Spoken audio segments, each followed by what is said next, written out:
How powerful is Cox Fiber? Powerful enough to keep fans across the country in the action on the biggest game days of the year. Whether you're one of 65,000 fans at Allegiant Stadium or you're streaming the game at home with Cox Fiber from the company with America's fastest download speeds. Whenever it matters most, Cox keeps you connected. Limited availability in select areas. Speeds vary and are not guaranteed. Cox terms and other restrictions may apply. Analysis by Ookla of Speed Test Intelligence data. Fixed median download speeds. US Q3 2023. Stand by for an urgent bulletin. Showtime. Are you ready? I'm ready. Are you ready? Ready. This is the Bob and Jeff Show, starring Bob Lutz. My job is to run this show. I'm as confused as I've ever been. And Jason Duda. For today, anyway. Man, I'm so much smarter than I get credit for, or that I give myself credit for. That sounds like a lethal combination. 97.5 and 1240 KFH. Stand by for action. Hello again, everybody. It is a Wednesday edition, the Bob and Jeff Show, KFH Radio. Sitting in today for Jeff is Jason Duda. I have not had a day off this show yet in the new year. What are your thoughts about that? What is it, like the 17th? Well, I guess I was off the second. You're off the second. I was off the second. So you have had a day I correct myself. So really, it's not that bad. Well, Jeff, how many has he had off? Well, talk 3 or to him. 4? Talk to him. If you're going to allow him to take days off whenever he wants, then he's going to take them. That's a good point. It's the Bob and I like Jeff the way you show. said, if I'm going to allow him. So if you're going to allow it, then he's going to do it. Which Give an inch, take a mile. It's your kid. What do you think they're going to do? Which shows that you regard me as a superior being on the show. Never said that. Never, ever did I say that. You said that. Well, you said if you allow him. Well, if you allow never him. say to Jeff, if you allow Bob to. Oh, I will. You will? Absolutely. Well, that's completely out of sorts. Oh, so that's wrong. That way it's wrong. Yes. Okay. I'm glad that we got that figured out. Jeff, off today. He's wallowing in his glee. Pascal Siakam traded to the Indiana Pacers from the Toronto Raptors for 3 first-rounders. New Orleans always also involved, and a couple players went to Toronto. But now they've got, dare I say, Careful. 2 superstars in Indiana, in Pascal Siakam and Tyrese Halliburton. That makes that team very dangerous. I know you don't follow the NBA, but you've got Boston, Milwaukee, Philadelphia, and I don't know that we can't throw Indiana into that mix. Well, you after might this have trade. to. You might have to after the trade. This is painful to sit here and talk about this because we know Jeff's listening, and the fact that we're going to say that Indiana all of a sudden might be better is hard to spit out. It is a little hard to spit out, but it's undeniable that you're picking up a guy that is going to really help your team, and this fills a hole that Indiana had. Pascal Siakam averaging 22.2 points, 6.3 rebounds, 4.9 assists. I don't know if those are superstar numbers, but it's certainly star numbers, and we'll see. Yeah, That's good all for I got them. on that. Good for them. Good for them. Here's what we have on the show today. Looking forward to it. Addie Brown, formerly of Derby High School, all-state girls basketball player. She went up to Iowa State. She's a true freshman, and she's tearing up the Big 12. Addie Brown will join us at 2:25 on a game day for Iowa State. On a game day? Yes, that's big. Wow. That's big. At 2:45, Hutchinson, boys coach Brian Miller, the Salt Hawks, with only 1 loss. They're very good, and they're in a very good Class 5A. So we look forward to that discussion with Brian Miller of Hutchinson coming up at 2:45. Then at 3 o'clock, Mike Furchess will be our guest, and we'll talk some pop culture with Mike. And I'm loaded to bear with pop culture. Are you? I've been kind of immersed in movies, TV. We watch the Emmys. We're kind of there. Okay. So I look forward to that, talking with Mike Furches. We might do a Bob and Duda draft coming up at 3:25 if you're up for it. What kind of draft are we doing? Oh, you know, the Bob and Jeff draft. You've done one of those with Jeff, I believe, where you draft 8 entities from a certain topic, Okay, and then you compare them. fair enough. I haven't decided yet. Well, we'll see how the show goes, and we'll Yeah. go from there. That's how we roll anyway. I've been up since 6:15 this morning. Now, I know to you that's nothing, No, but I came out of the chute firing. I was really good all morning long, getting a lot of stuff done, a lot of stuff. And since about 1:30, I've hit a wall. the old wall. It shows up. When do you hit it? I seem to hit mine more around 10:30. In the morning? Yeah. Well, when you're up at 3:30, that's about the Well, same. what do you as do to take care of the wall? Well, either go do something or take a nap. Just a 10-15 minute power nap. I was in the routine of naps a little bit, and I've fallen out of that routine. I've hit a wall, but I don't feel tired necessarily. I just feel kind of drained. Does that make sense? Yeah, There is a difference. there is. See, my wall is I can't keep my eyes open. My eyes are open. I just don't know. I don't know. I just want to sit and not say anything for a few hours, Or do which anything. is a bad thing when you have a radio show. Yeah, that's going to be tough, especially if I'm co-hosting. No, you do plenty of talking. I don't know. Jeff disputes almost everything, so that gets things going, I guess. Gets things Although heated. it's aggravating. Well, yes, because he likes to argue. He does like. He to likes argue. to somehow prove. I think he's more interested in proving you wrong than him right. Does that make sense? No, that makes some sense, and it's I've been proven wrong many times. Well, so have I. I don't know why you would take glee in it, but he seems to. I don't know. Watched K-State last night, especially zoned in on the second half. What a battle royale they had with Baylor up at Bramlage Coliseum. Aesthetically, not a pleasing basketball game, but an absolute dogfight. K-State wins it in overtime. That's a nice win for them as they remain relevant in the Big 12 with a team that is getting better under Jerome Tang. That guy can coach. He has a connection with their, especially their student body, that is just remarkable. And that was a good game to watch. KU clicked on all cylinders last night. They showed what they can be. And they just overwhelmed Oklahoma State and Stillwater. So Johnny Furphy, the freshman for them, continues to get better. This is the thing about Bill Self, who's proven it year after year, decade after decade. By March, that team's They'll be fine. fine. They're better than fine. Yeah, but fine. KU fine. There you go.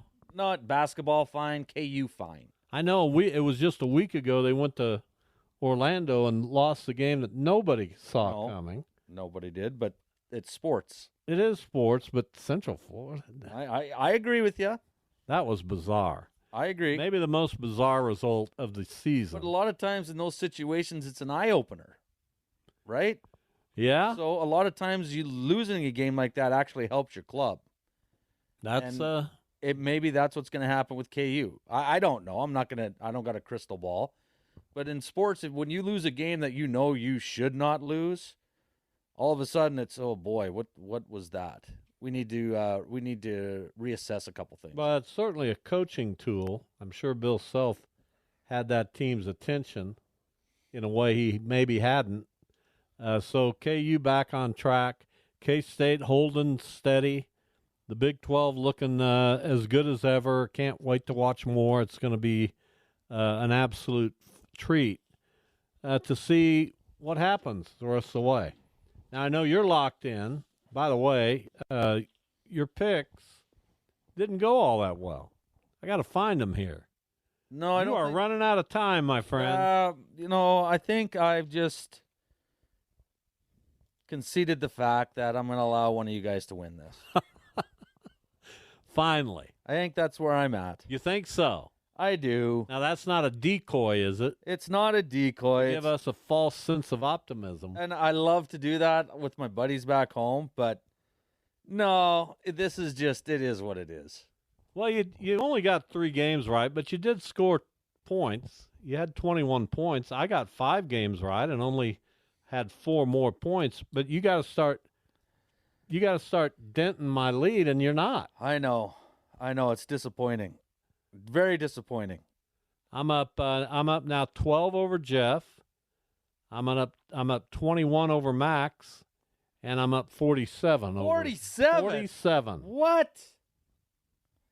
I can get that back. You would need a perfect week, and I would need a winless week. How many more weeks we got? Well, let's see here. We've got 1, 2, 3, 4. We got the divisional. We got the conference. Then we have a week off, and we have the Super Bowl. So if we pick games in that week off, where there are no football games, but we could probably come up with a slate of basketball games.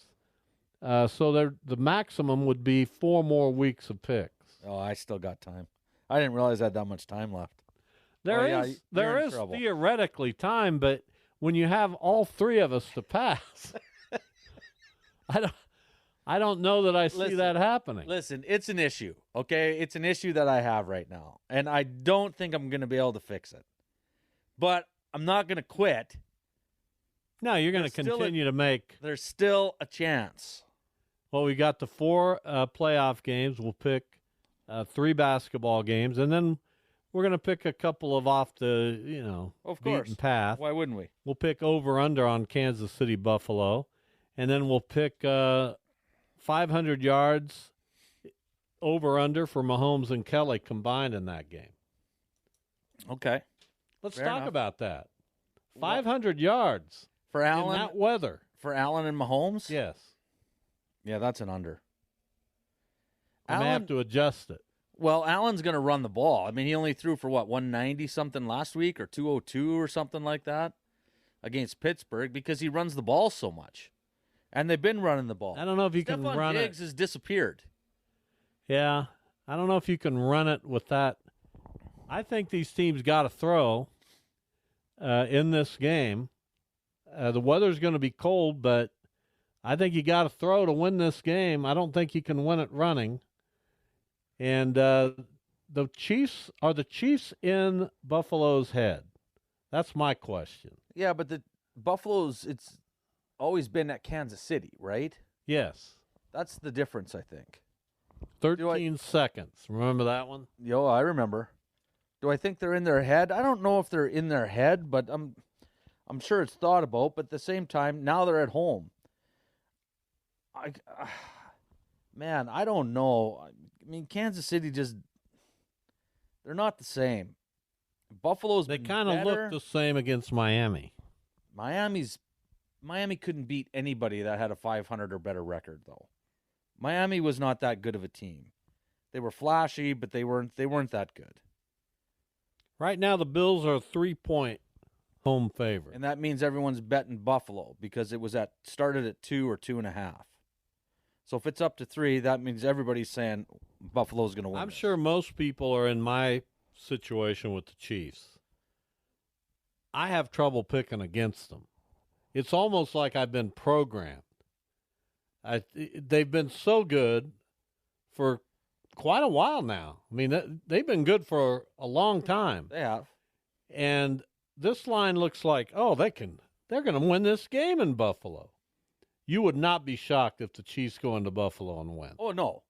I wouldn't be shocked if Buffalo wins. I wouldn't be shocked if Kansas City wins.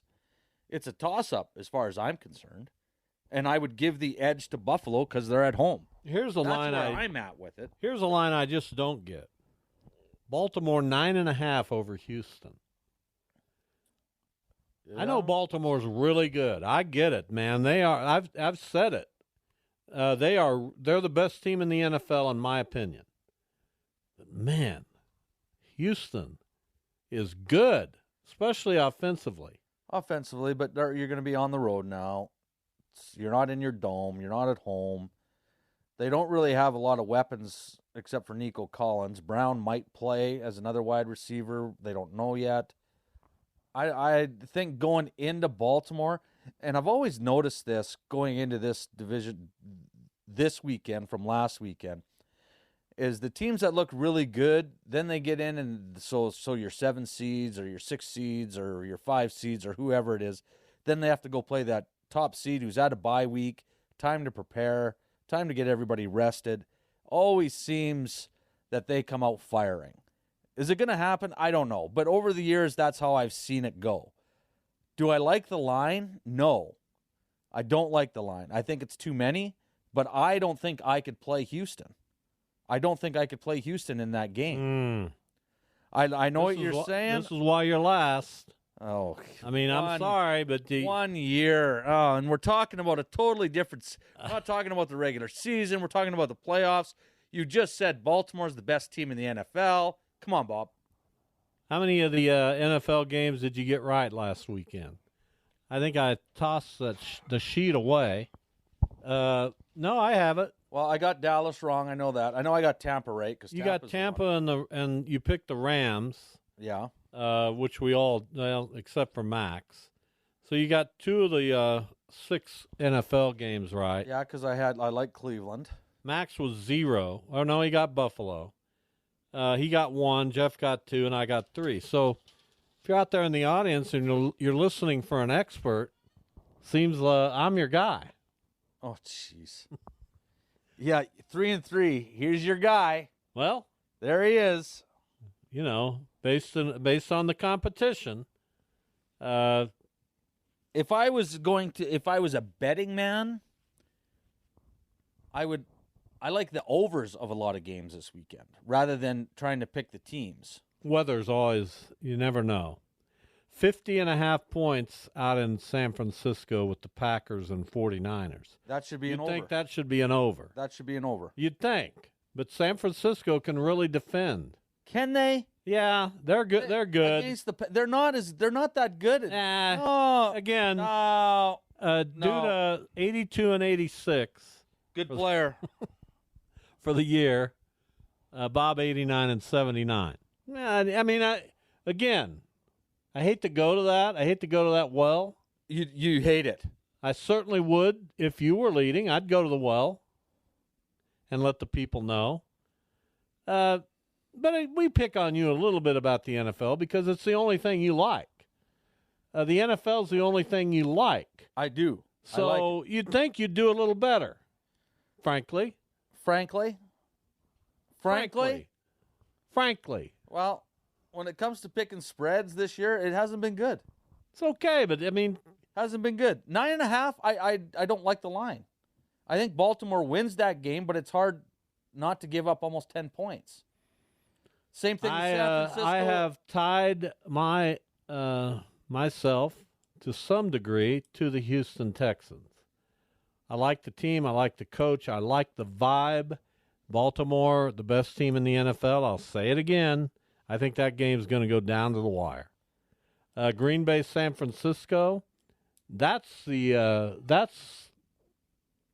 game where the team that went on the road, Green Bay, and dominated Dallas. Their second week on the road, I don't think they'll rise to this occasion. I don't expect that to be a highly competitive game. I've got that in the 10 to 14 point range for the 49ers. I got like 34-20 is what I got. I mean, we're on the same page. We are. Tampa Bay, Detroit. Tampa Bay only 6.5 point underdog. I get it. They're fun. Baker Mayfield's kind of that working class blue collar guy. But Detroit's going to win that game by 2 touchdowns. Well, in my opinion. And you can throw against Detroit. You can throw the ball, which Tampa wants to do. I think that's another high-scoring affair. It'll just be how close can they keep it? Do they get the backdoor touchdown? I like Detroit in that game myself as well. Detroit just beat a team that loves to pass in the Rams. To pick that line, I don't know. I don't like it either. I don't like any of the lines this week. No, I don't feel comfortable picking any game with the actual lines that are out there. Well, that's why they put lines out there. Well, I know that, Bob. That's what I'm saying. That's, again, I don't want to go to the well. But you will. Here he goes again. That's what we do. That's the odds. So pick against the odds, see how you do. I'm 10 over. We've picked now 168 games. Oh, my goodness. This year. I'm 10 over. If I'd actually put $100 on every game, I would have won 8,900. I would have lost 7,900, and I would have lost $10 in every game in juice. So $790. So I'd be up about $200. Yep. Even at 10 over. Yep.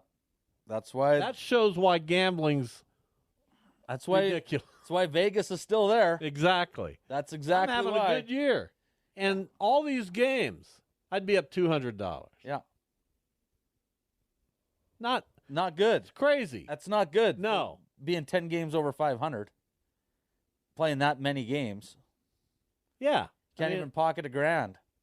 Wouldn't even notice it. Nope. We're talking over the course of 20 weeks. Yeah, you won $210. $210 in 20 weeks. $20 a week. Thank you. I appreciate it. It's nice. Yeah, I'll buy, Where am I at? Let's see what I would have done. Well, you won 88. So, I'm sorry. You won 82 at 100, so that's 8,200. You lost 86, that's 8,600. You're down 400 right there, plus another 860. So I'm down 1,260. You're down. Yeah, that's significant. Yeah, that's a kick in the kajikis, that's for sure. That's a little more, that makes a little more impact. Yeah, I don't like that. All right, time for a break. We've got to get going. Addie Brown from Iowa State will join us next. The Bob and Jeff Show.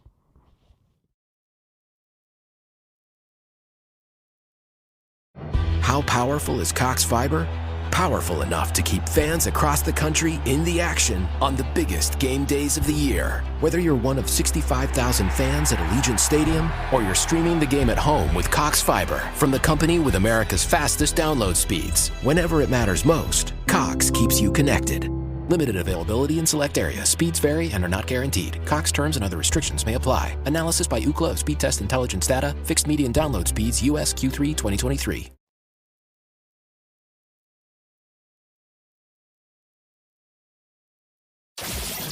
This is the Bob and Jeff Show on 97.5 and 1240 KFH. We are joined by Addie Brown, Iowa State freshman from the great town, the great suburb, my hometown, Derby, Kansas. Addie, welcome. How are you? Thanks for having me. I'm doing good. Currently in Lubbock, and we're getting ready to play tonight, so doing good. Yeah, we really appreciate you joining us on a game day. That's really an honor, and we appreciate it. So Iowa State 5-0 right now in the Big 12, 12-4 overall. Addie from Derby, as I said, averaging 14.6 points, 9.3 rebounds. Also leads the Cyclones in assists. And I got to ask you, we know what a fantastic high school player you were. Did you expect to have this much success this early in the Big 12? Not necessarily. I think I maybe thought, it'd be a little bit more of a slower transition just getting into Big 12 play. But, I've obviously been happy with what I've done so far. And, I think a lot of my hard work in the offseason paid off. So, Eddie, I'm curious, when you go in and obviously you're on the road today, what's your daily routine? And do you have any superstitions that you go through before a game? Yeah, that's a funny question. So normally we wake up around 8-ish or so, depending on what time the game is. Tonight it's at 6. We have pregame breakfast, and then we had some study hall today because we're back in classes. So that's always fun, I guess. And then we headed to the gym for shoot around, and I try and keep my routine the same there. Like with the coach I use Coach Steyer for passing and stuff at the end, and we hit certain spots before the time runs out, and that's kind of my superstition. And then I also have gum every time I play, so that's kind of a weird fact, but every time I play I have to have a piece of gum in my mouth. So that's it really. And then we kind of have, downtime to relax, work on school, take a nap, whatever, and then we have pregame meal here in a little bit. Talking with Addie Brown from Iowa State, formerly of Derby, where she last season was the Gatorade Kansas Girls Basketball Player of the Year. Your scoring and your rebounding numbers, awesome. I mean, you're having an incredible freshman year. Leading the team in assists, tell us about that and how that part of your game developed. Yeah, honestly, I would say it helps when you have really good teammates around you. We have, I'm surrounded by really good shooters and Audie Crooks inside, who makes it really easy to just give her the ball and she's going to score that layup. So I would say it's a lot easier than it looks with the team that I have around me, and I've just tried to utilize that and really share the ball because that creates opportunities for myself as well. Eddie, going back to high school, looking back on that now, obviously it's not that long ago, but what did you learn? What did you take from playing high school at Derby, the success that you had, countless number of records, and I got to watch you when you were playing at Mays. My kids go to Mays. A great player, but what did you take from your high school years? I would say, I took, leadership away, how to be a good leader. I would say that my time in Derby, the 4 years I was there, I really understood, how to be a good leader for my team under Coach Karzak and Coach Harrison. And that's one thing that I've transferred over here. I'm always talking, I'm always vocal with my teammates. And I found ways to win too, throughout the 4 years. I had a different team, 2 different coaches and different looks, but we found ways to win. And so that's another thing I think that I've brought here as well. And, so far we've done that, and that's been really exciting. Talking here with Addie Brown from Iowa State. So Caitlin Clark, she takes up a lot of the oxygen. I mean, women's basketball has reached new levels of popularity, largely in because of her. She's certainly been a driving force. You played Iowa earlier this season. What were your thoughts going into that game? And were you starstruck at all, or what are your thoughts about her and not only her abilities, but the way she's really kind of taken college sports over in some ways? Yeah, I think, we were all really excited to play that game, of course, with the rivalry. But for me, it was kind of just, a moment where I got to sit back and just realize, like you said, I'm getting ready to play against one of the best, players college game has ever seen. So it was really cool. But I think once the ball picked up, she was just another player to me and my team, and that's kind of how we had to play. But before the game, there were definitely some thoughts just seeing her on the other side and realizing that, okay, we're really about to do this. And all respect to her, she's a great player, and it was a really fun game, one that I'll never forget, and I got to play against her, so that's always cool. So, and a little bit more on that, obviously, now that you're at the collegiate level, what are you finding that's maybe some of the more difficult things on the court that obviously in high school you don't have to worry about as much? Obviously you're going to play against some teams that just aren't as good, but, you're going to be playing against some really good players. So how do you go into those games looking at that, and how much difference for preparation for yourself do you do? Yeah, I think the major thing is just the physicality and the change of speed. The game is really fast, and sometimes you can get, sped up and turn the ball over and make passes you probably shouldn't be making. And so that's something I had to figure out early on, was that the game's a lot faster and the defense is a lot, quicker. They're going to get their hands on passes. I've had to adapt to that. Our practice squad does a great job really, pressuring us in practice, so we kind of get that taste every day. But really the physicality is another thing, just taking care of the ball and learning to finish through contact are things that, I'm still working on, but things that are different from the high school level for sure. Talking with Addie Brown, take us through your recruiting process. I've been in Kansas forever. I always hope that our best players stay in state. That's just me. Certainly don't hold it against those who venture out of state. Take us through your recruiting process and why Iowa State you deem that to be your best opportunity. Really, I knew from a young age that I wanted to stay closer to home. So from there, I was, able to pretty much narrow my options down, and a lot of my options were just Big 12 schools because they're close. And so, I took a lot of visits, ended up narrowing my list down to 5. I think those 5 were Iowa State, K-State, Oklahoma State, Texas Tech. I think I'm missing one. But anyways, I narrowed down to 5. I ended up taking only one official visit. I'd already committed to Iowa State by then.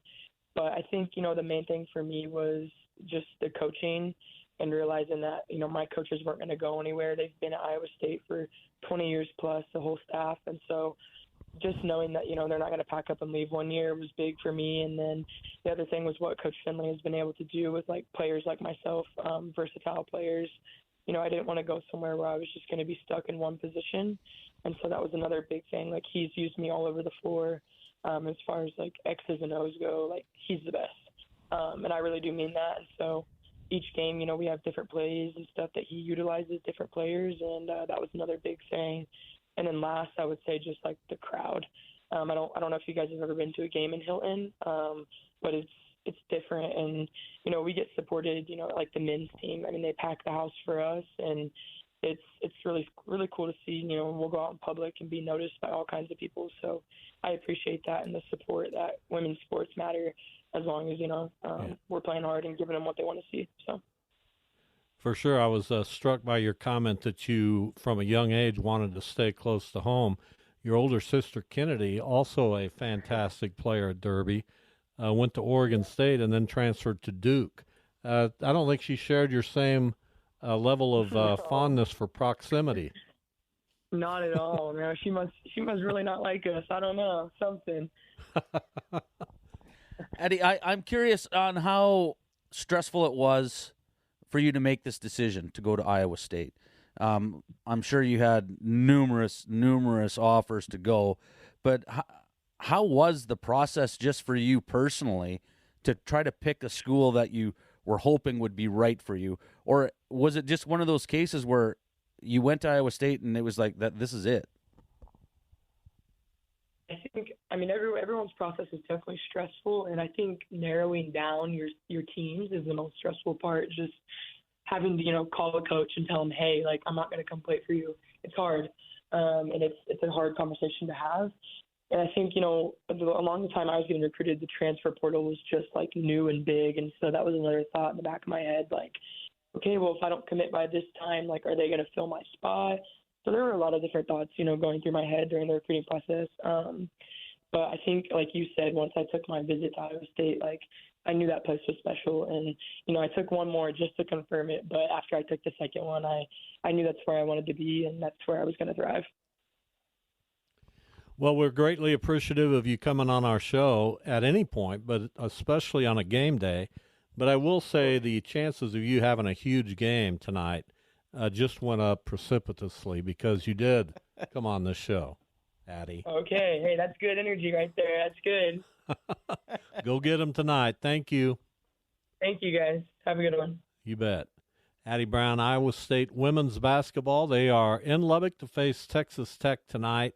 And I'll be keeping an eye on that game because you know me. If she ends up with 5 points, 2 rebounds, and 5 fouls, yeah, I don't know what I'll do. You just won't mention it. But if she has a good game, like she probably will, thank God I'm not on the show tomorrow. That's how we'll start the show tomorrow. Go for it. Love to see a Derby kid be successful. You know what I'm saying? Well, I'm sure you do. I mean, that's where you went to school. Yeah. But, and for me, I don't really have any ties. My kids obviously go to Mays, if anybody who listens to this show. So anybody from the city, I cheer for. I hope they do well. Yeah, I remember those days in Derby half a century ago. Boy, they were fun. Half a century ago. We have Brian Miller, the boys basketball coach at Hutchinson. Salthawks are 6-1. Going into their midseason tournament coming up a little bit later, well, actually tomorrow, in McPherson, where they'll face St. James Academy. Brian, welcome. How are you? I'm doing well. How are you guys? We're doing well. We appreciate you coming on the show. So you're 6-1. I was just kind of examining your roster, and what I noticed, maybe you'll differ. Maybe I don't have an accurate one. I'm looking at Max Preps. You don't have a very tall team, do you? No, we don't. We I don't know what's in the water down here in Hutch, but it's the height is not on our side. So we start a lot of guys under 6 foot, and our 5-man's about 6'2", 6'3". So that's about all we got. Yeah, tell us about that, because that's interesting. I mean, you are a 5A high school. You got a lot of people there. Has that been the case normally at Hutch? And how do you go about coaching a team that lacks size like this? Yeah, you know, when I was in high school, I went to Hutch High, and so when I was in high school, we always had 6'6", 6'7" guys. You know, and myself, I'm 6'2". I played the 2 guard. You know, so we had good size, good length, and you know, there was, I'd say, probably 5 or 6 guys on our team that could each dunk the basketball. So I don't know, maybe we're procreating on a smaller level. I keep telling these little short guys, like, you guys got to marry a volleyball girl, and if you're going to break this pattern here. So you know, we're cursed with littles all over the floor. But you know, to answer your second question, defensively, we switch a lot. We really get in the ball. We pressure the ball. We play in gaps. You know, we press. We like to speed you up. And then offensively, you know, we spread you out, and we share the ball, and we drive the ball, and we shoot the ball extremely well. So, you know, that's really how we combat some of that. And really, you know, we do see size. You know, our one loss to Mays South, I mean, probably one of the biggest teams that I've seen in the state. You know, Capon was pretty big last year when we played them in the semifinal game. But Mays is extremely big and athletic and talented.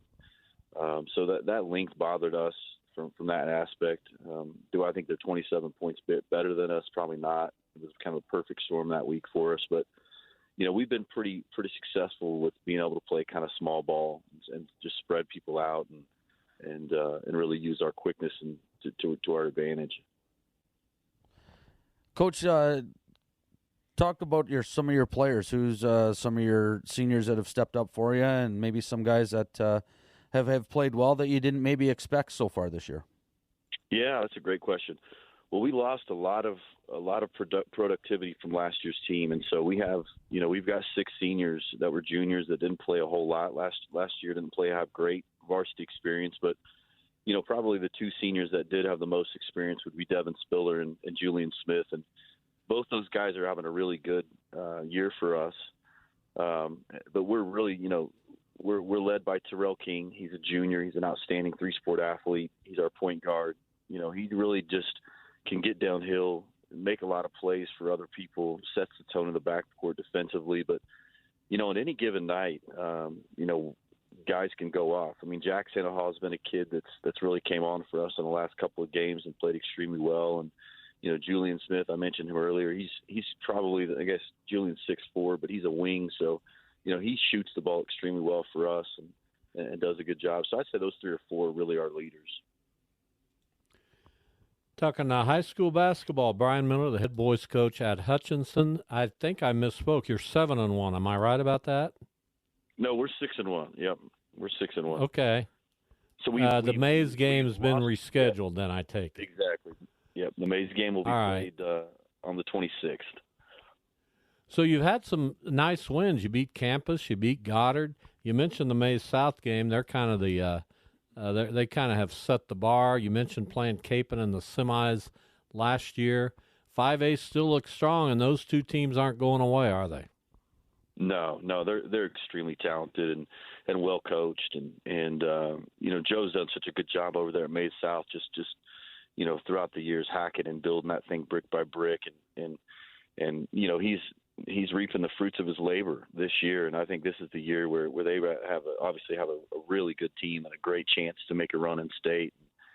And then Coach Eck, you know, he's always going to have some players wherever he goes, and he's got, you know, a really talented team over there again, and so, you know, with those 2 at the end of the year should be right there, and then I think the rest of us, it's just really up for grabs.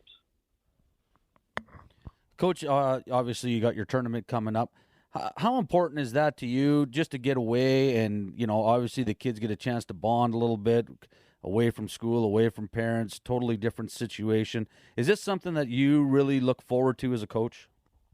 That's another great question. Absolutely. Mid-season tournaments are so much fun. Number one, it gives you kind of a barometer on your team and where you're at heading into the second half of the season. And it gives you kind of an early season look at what the state tournament looks like. That's what I always tell our kids is this is a great test to see if you can be a tournament team. You can play and make those adjustments and play through adversity, be on the road and do all those things. And like you said, the most important thing though for us is just the fun we have, cutting up on the vans and sitting in the stands watching the other teams and going out to eat. Last year we were out in Dodge, and so we got to stay in the hotel. And of course, with high school boys, there's all kinds of antics and things going on that we probably can't discuss over the air. But I mean, it's fun. We've got a couple of myself and Coach Hammersmith, my assistants. We're a little older, and those kids, man, they keep us young and keep us laughing, and they keep us on our toes. So it's just a good time for us as coaches to just kind of put down our whistle, so to speak, and just kind of get on their level and have fun with them. So you said you're a little older. How old are you, Brian? Well, I'm 44. Today I feel like 54 with the cold in my knees. But yeah, 44. Be 45 soon, so. I got you by a quarter of a century. Yeah, okay. I knew that. That's all he wanted to bring up. I mean, that was it. So. I know it. But look how viable I still am, although apparently I don't ask as good of questions as a retired hockey player. You'll get there, kid. Don't worry about it. That's right. Brian Miller from Hutchinson, our guest. So you're going to McPherson to play in your tournament. That's obviously an incredible basketball town. I'd put Hutch in that category too. There's been so many memorable things that have happened, not only at Hutch High, but obviously at the junior college. They've got a tremendous women's team at the junior college. They've had runs to the national championship. Is basketball still as big a deal in Hutch as it has been historically? I think so. And even tonight, the men and women are playing Barton. Barton comes into town, and that the town's buzzing, so to speak, and that's a heck of a game when you've got the top two teams in the league going at it on the men's side, and then like you alluded to, Coach Onches has done such a fantastic job with that girls team. I mean, if you ever want, and me being a basketball guy, I go over there and I watch Coach Onches and Coach Anderson and Coach Kirk run practice over there, and I mean it's as high level as you'll see in basketball, and so. We're just glad to just kind of, bring the high school back to that level of respectability to where, you come to our game on a Friday at home and you're going to see a packed house and it's going to be a ruckus environment. And so, same way with the McPherson tournament. I mean, it's a tournament that we haven't been in a while. I played it in when I was a kid growing up and it's just such a spectacular environment. I mean, there's not many places like the Roundhouse and much like the national tournament in Hutch with all the volunteers and all the people and just the way that it's ran, it's just such a fantastic tournament. And it just adds to that area. But, we'll have our hands full for sure. With Derby and Mac on the other side of that bracket, if we're so fortunate to make it to Saturday, it should be a war. And I expect, the people of Hutch to come out and support us well. And obviously, the fans of McPherson and will support and be there. And so, I guess to answer your question, I still think basketball is runs the roost, I should say, here in this town. So, and then you come right out of your tournament, and you have a home game with Derby a week from yesterday. That's always fun. Talking with Brian Miller from Hutch. So I'm curious, now that you're in the AVCTL and have been for a while, what rivalries have developed for Hutchinson? Is Derby still the one from the old Ark Valley days? Yeah, absolutely. Derby's still probably the big rival. When I was in high school, Mac was the rival. We don't play them anymore. That was one of the reasons I wanted to get into the tournament. But I think May South is obviously a rival of ours. We split with them my second year, and they beat us our first year pretty good. And and we've just kind of gotten a little better and better. And then obviously this year they took us to the shed in that first game. So, whether it's football, whether it's basketball, that's a big rivalry. I'd say, even Mays, is a rivalry. But, one of the things that's funny, you asked that question, and I asked Coach Eck that when I went to work for him one year. I said, Coach, who do you think our rival is? And he said, whoever plays us. So that's really where we're trying to get to that point where you're good enough where everybody thinks you're their rival, right? So, I always think that if you're going to be a rival, then you're obviously two pretty good teams. So for us to just be talked about in that category, means something to me that, we've got our program where it needs to be. All right. Well, we appreciate it. It's good catching up with you. Hutchinson playing in the McPherson tournament. Starting tomorrow night, they have St. James Academy in McPherson. Thanks so much. We appreciate it, Brian. Hey, thanks for having me on. You guys take care. All right. Brian Miller from Hutchinson as we highlight high school basketball. By the way, Capon last night, in the game of the year so far in the state, in my opinion, went to Heights and lost 65-55.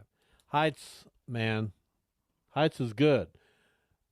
In hindsight, I kind of wish I'd gone to the game, but it was so cold. And tough for you to get out in this weather. It is hard for me to get out. Absolutely. Thank you. You're welcome. Feel better? You can get out in any weather, but me, being the old decrepit man I am. Man, you use that whenever it's convenient for you, don't you? I need to get out and see Heights and Capon. But we'll make it happen. They meet again in February out at Capon. That'll be a heck of a game. It'll be warmer. I'll you go can to get to that. I'm going to do my best. All right, we've got a break coming. We've got Mike Furchess on the other side of that break. He joins us every Wednesday, and he's been gracious enough to join us at the top of hour number 2. Stay with us.